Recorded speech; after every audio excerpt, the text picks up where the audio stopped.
ఎవరమ్మా నువ్వు?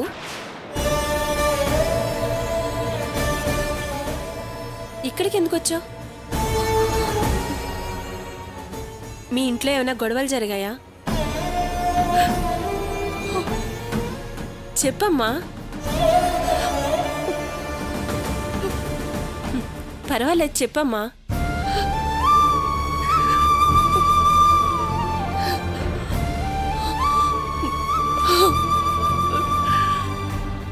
అసలు నువ్వెందుకు ఏడుస్తున్నావు?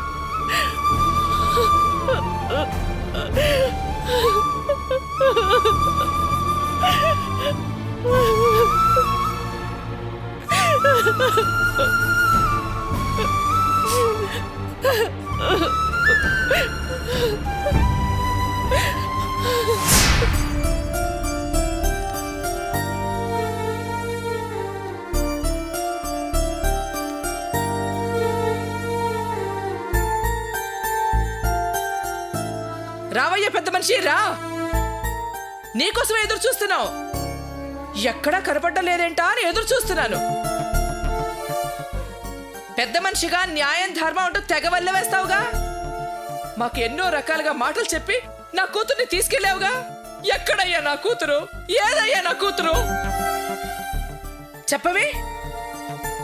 ఉలుకు పలుకు లేకుండా అలా మిడిగుడ్లేసుకు చూస్తావే. తమ్ముడు కుటుంబాన్ని కటకటాల వెనకాల పాడేసేసరికి పరిగెత్తుకుంటూ వచ్చావా?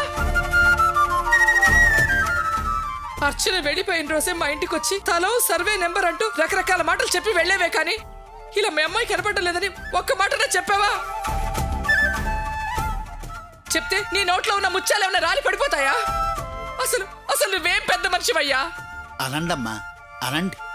మీ కోపానికి అర్థం ఉంది, అనొచ్చు. నేనేం బాధపడను.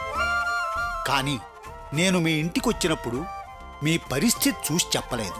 ఆహాహా, అందరూ కూడబలుక్కుని ఎంత చక్కగా నాటకం ఆడుతున్నారు. అందరిది ఒకటే నటన, ఒకే మాట. మా మీద జాలి దయ కరుణ ఆట. మా ఇంట్లో శుభకార్యం ఆగిపోతుందని చెప్పలేదా మీరు? అంతేనా? ఇలా కూడబలుక్కుని కుట్ర చేసే కుటుంబాన్ని నేనెక్కడా చూడలేదు. పెద్ద కూతురు తప్పిపోయిందని తెలిస్తే శుభకార్యం కోసం ఆరాట పడతావా? అసలు అసలు మీరేం పెద్దలయ్యా? మీరు పెద్దలు కాదు, శవాల మీద వాళ్ళే గద్దలు. ఏంటండి బావగారు, మీరన్న పరిస్థితి కాస్త అర్థం చేసుకోండి. ఏమర్థం చేసుకోమంటారు? ఏమని అర్థం చేసుకోమంటారు? మా అమ్మాయి కనపడని విషయం మా దగ్గర ఎందుకు దాచారు మీరు? మీ మీద నాకు చాలా గౌరవం ఉండేది, కానీ మీరు ఇలా ప్రవర్తించి దాన్ని మీరే పోగొట్టుకున్నారు. అసలు మాకు చెప్పకుండా ఎంతకాలం దాచాలనుకున్నారు? ఇప్పుడు బయటపడింది, ఇప్పుడేమి సమాధానం చెబుతారు? అసలు విషయం దాచేసి నన్ను అర్థం చేసుకోండి అంటారేమిటి? నా చెల్లెలికి ఏదైనా జరిగిందంటే పెద్ద చిన్న ఏం చూడను. మీ కుటుంబంలో ఎవరిని వదలను. నాన్న, ఇంకా ఏంటి వీళ్ళతో మాటలు? పదండి పదండి.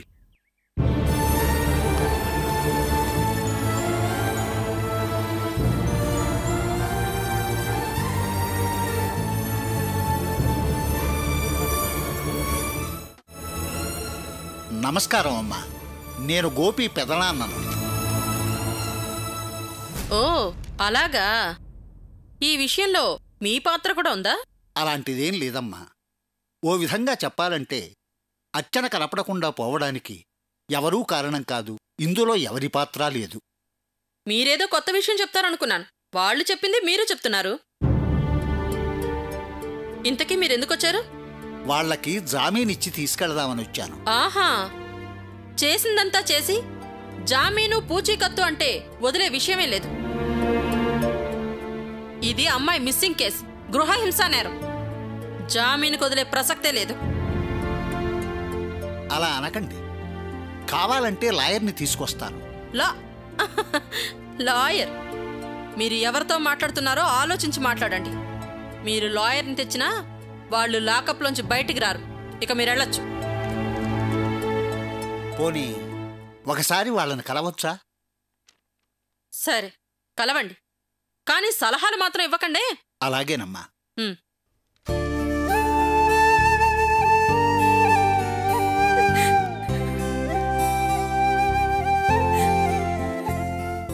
చూసావా పెద్దనాన్న ఏం జరిగిందో? ఎవరూ మన మాట వినే పరిస్థితుల్లో లేరు. అందుకనే ఆ రోజే పోలీస్ కంప్లైంట్ ఇచ్చేద్దామని చెప్పాను. కనీసం వాళ్ళకైనా చెప్పేద్దామని చెప్పాను. నేను నాన్న అంటే మగాళ్ళు, పర్వాలేదు. కానీ అమ్మని చెల్లాయిని కూడా జైల్లో.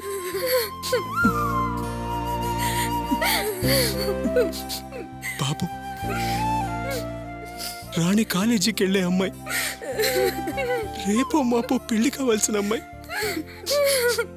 ఎంత బతిమాలినా వెళ్ళలేదు. మంచి చేద్దాం అనుకుంటే చెడెదిరింది పెద్దనన్న. అదేరా విధిరాతంటే. విధికెవరూ ఎదురీదలేరు. కానీ నేను మిమ్మల్ని తప్పకుండా బయటికి తీసుకొస్తాను. అపవాదు మన మీద లేకుండా చేస్తా. మీరు ధైర్యంగా ఉండండి. అవును, వాసు ఎక్కడ్రా? వాడి పనికెళ్ళాడు. లేకపోతే మాతో పాటే ఉండేవాడు అన్నయ్య. సరేలే, నేను వాడిని కలుస్తాను. నేను మంచి లాయర్ని కలిసి జామీను మీద మిమ్మల్ని విడిపించే ఏర్పాటు చేస్తాను. మీలో మీరు మాటలు ఏమనుకోకండి. నేనొస్తా మరి.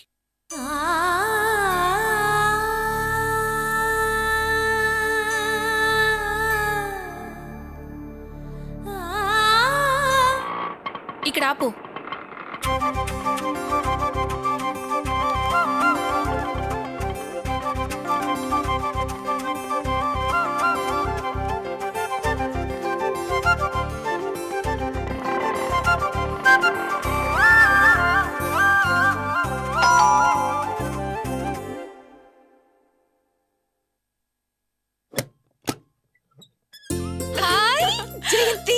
ఎలా ఉన్నావమ్మా? నాకేమే నిక్షేపంలా ఉన్నాను. నిన్ను చూసి ఎన్ని రోజులైందమ్మా. రా లోపలికి రామ్మా. ఏంటమ్మా ఇలా చిక్కిపోయావు? చూసి చాలా రోజులైంది కదమ్మా. నీ కళ్ళకి నేను అలాగే కనపడతాను. అయినా బిడ్డ ఎలా ఉన్నా తల్లి కళ్ళకి సన్నగానే కనిపిస్తుందమ్మా. అవునమ్మా, ఆటోలో వస్తుంటే కవిత అన్ని విషయాలు పూసగుచ్చినట్లు చెప్పింది. అన్నీ నువ్వు అనుకున్నట్టే జరిగాయి. చాలా హ్యాపీ అనుకుంటాను. మామూలు హ్యాపీ కాదమ్మా, డబల్ హ్యాపీ. తప్పకుండా మనం సెలబ్రేట్ చేసుకోవాల్సినంత హ్యాపీ న్యూస్ అమ్మా. సమయానికి పంచుకోవడానికి నువ్వు కూడా వచ్చావే. ఈ అమ్మకి ఇంకా హ్యాపీగా ఉంది. కాదమ్మా, ఇంతకీ అర్చన ఉందా ఊడిందా నీకేమైనా తెలుసా? తెలియలేదే. కానీ పోలీసులు మాత్రం గోపి ఫ్యామిలీని జైల్లో పెట్టి పిచ్చ కోటింగ్ ఇస్తున్నారే. ఆ దెబ్బలకు కానీ ఇటు వాపు ఇటు విషయం బయటపడదే. నువ్వు చెప్పిన విషయాలను బట్టి చూస్తుంటే కొంపదీసి ఆ గోపి ఫ్యామిలీ అర్చన్ ఏదో చేసి ఏవి ఎరగనట్టున్నారంటావా? చిచి, వాళ్ళకంత సీన్ లేదమ్మా. ఆ భాగ్య అరుస్తుందే కాని ఆమెకేమంత ధైర్యం లేదు. వాళ్ళేమో అర్చనని చేసుండరమ్మా. ఆ అర్చనాయే ఏదో కోపంలో ఎక్కడికో వెళ్ళిపోయింటుంది. కవిత, ఈ వాగుడు పొరపాటున పోలీసుల దగ్గర వాగేవు. సమస్య యూటర్న్ తీసుకొని ఎవరికైనా చుట్టుకోవచ్చు. భలే దానివే అమ్మా. నేనెందుకు పోలీసులకు చెప్తాను? అయినా వాళ్ళు నన్నెందుకు అడుగుతారమ్మా? కవిత, వాళ్ళు పోలీసులు రకరకాల యాంగిల్స్లో ఆలోచించి విచారణ చేస్తారు. అప్పుడు ఆ నగల గురించి వాకప్ చేశారే అనుకో, ఆటోమేటిక్గా స్థలం టాపిక్ వస్తుంది.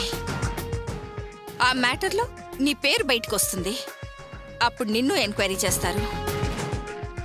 ఎందుకంటే ఆ ల్యాండ్ విషయంలో నీకు సంబంధం ఉందిగా. ఏంటమ్మా నన్నిలా భయపెడుతున్నావు? ఆ స్థలం వాళ్ళకు కాకుండా బ్రోకర్ని మేనేజ్ చేసింది మీరే కదా.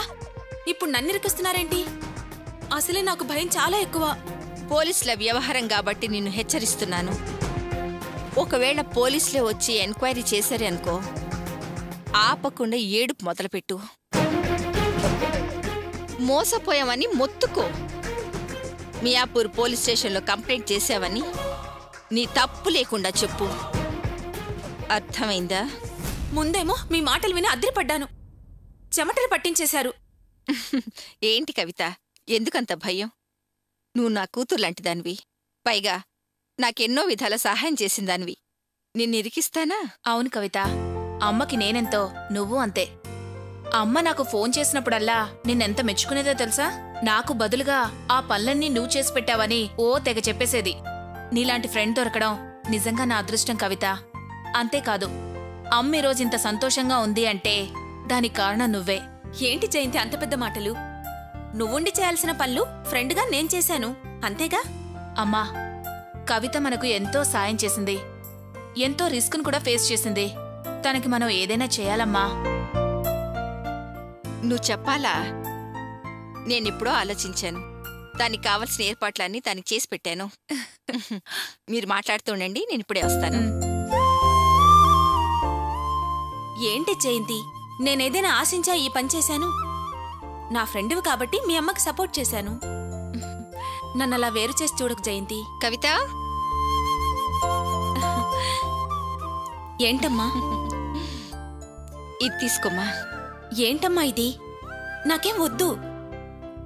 వద్దని నా మాటకెదురు చెప్పకు. తీసుకో. అమ్మా, ఇలాంటివేం ఆశించి నేను చేయలేదు. అలాని మేము అనట్లేదు. ఎంతో సహాయం చేశావు, అందుకే సంతోషంలో పాలు పంచుకోమంటున్నాను. ఆడకూతురివి ఒట్టి చేతులతో పంపటం నాకు ఇష్టం లేదు. తీసుకోమ్మా. తీసుకో Kavitha. Thank you Jayanthi. Thank you అమ్మా. తల్లి కూతుళ్ళు చాలా కాలం తర్వాత కలుసుకున్నారు. మాట్లాడుకోవాల్సినవి చాలా ఉంటాయి. నేను ఇంకా బయలుదేరుతానమ్మా. అలాగే అమ్మా. ఉంటానమ్మా. మంచిది. బాయ్. జయంతి, నువ్వు ఫ్రెష్ అయ్యారమ్మా. భోంచేద్దాం. సరే అమ్మా.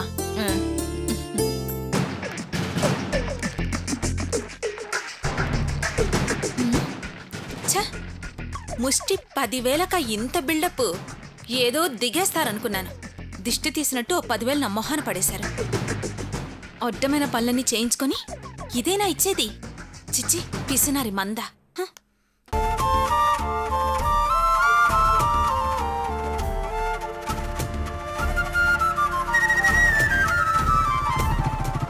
ఆగండి ఆగండి, మీకోసమే చూస్తున్నా. మీతో కొంచెం మాట్లాడాలి.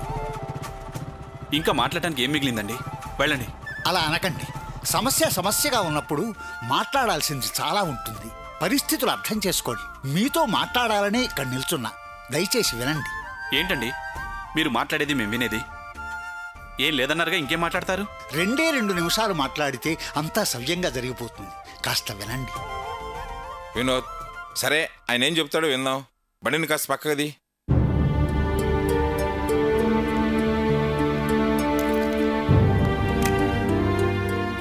ఏం చెప్తారు? నా కూతురు కనపడకుండా పోయిందని మమ్మల్ని ఓదారుస్తారా, లేక ధైర్యంగా ఉండమని సలహా ఇస్తారా? మీరు నా మీద కోపంగా ఉన్నారని నాకు బాగా తెలుసు. ఆ రోజు నేను మీ ఇంటికి వచ్చినప్పుడు అర్చన విషయం చెప్పకపోవడానికి ఓ కారణం ఉంది. అసలు నేను వచ్చింది జరిగిన దానికి భాగ్యం తరఫున నేను క్షమాపణలు చెప్పి అర్చనకు సర్ది చెప్పి మా ఇంటికి తీసుకెళదామని వచ్చాను. తీరా అక్కడికొచ్చి చూస్తే అర్చన అక్కడకు వచ్చి వెళ్ళిందని తెలిసింది. మా ఇంట్లో జరిగిన విషయం చెప్పలేదని తెలిసింది. అర్చన ఎందుకు చెప్పలేదా అని ఆలోచిస్తే మీ ఇంట్లో జరగబోయే మంచి కార్యక్రమాన్ని ఆపకూడదని చెప్పలేదని నేను అనుకున్నాను. తనే ఆ విషయం దాచిన తర్వాత నేనెందుకు చెప్పి మిమ్మల్ని బాధ పెట్టాలా అని నేను చెప్పకుండా వెళ్ళాను. అంతేకాదండి, మీరు అర్చన వచ్చి వెళ్ళిందన్నారు. అయితే తిరిగి మా ఇంటికే వచ్చుంటుందని మరి మాట్లాడకుండా తిరిగి వచ్చేశా. అర్చన కనపడకుండా పోయిన విషయం మీతో చెప్పాలని గోపి చాలాసార్లు నా మీద ఒత్తిడి తెచ్చాడు. కానీ నేను జరగబోయే శుభకార్యాన్ని దృష్టిలో పెట్టుకొని చెప్పలేదు. కానీ మీకు మా మీద తప్పుడు అభిప్రాయం కలిగించటానికి అది కారణమైంది. ఒక్కసారి నా గురించి ఆలోచించండి. అర్చన గోపిల పెళ్లి అబద్ధం చెప్పి జరిపించొద్దని నేను మీతో చెప్పినవాణ్ణి.